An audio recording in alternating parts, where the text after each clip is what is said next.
Hey DIYers, I'm Jorge at Alarm Grid. Today we're going to be going over how to replace the battery for a 5808W3.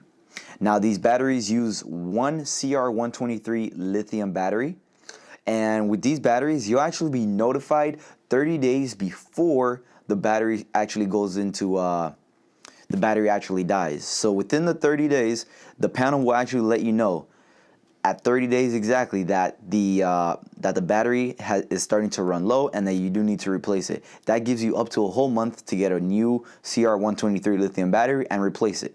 Now in order to do that, you're probably going to have this mounted already in the home. So if the back plate is already mounted on the ceiling or on the wall, all you need to do is twist the top half counterclockwise.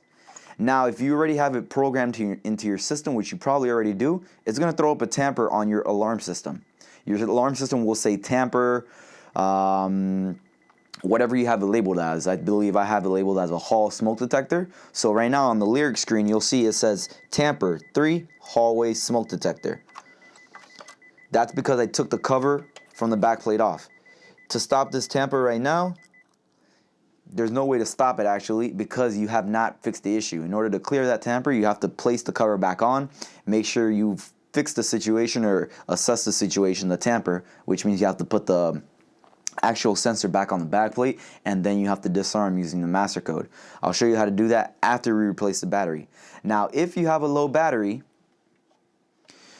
the easiest way to do it is go to the positive side, pull out the positive side first so that it doesn't get stuck on the lip. As soon as you pull that out, it should just come right out.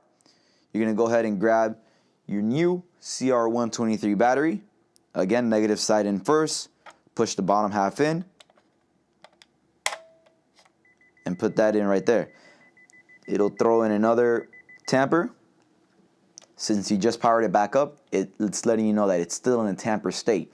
Now, something I didn't do, which you guys should do, whenever you're replacing the battery, you want to wait at least 30 seconds to 1 minute before you replace that battery.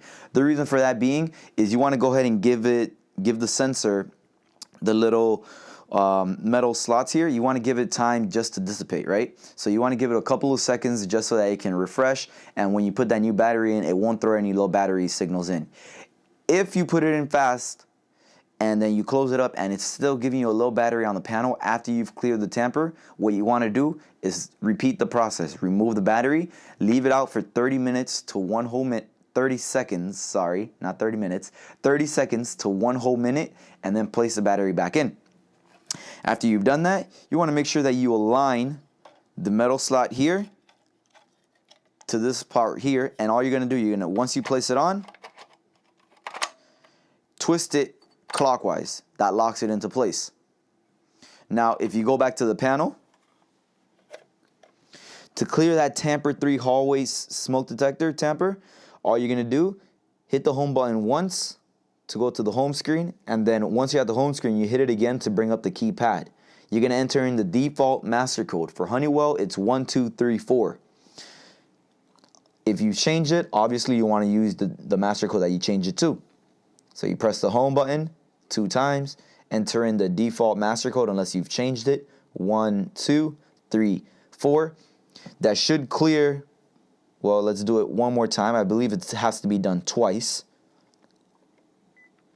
And after you've done it the second time, you've made sure that the tamper is on correct, you'll see that system goes back into ready to arm. You no longer have a low battery.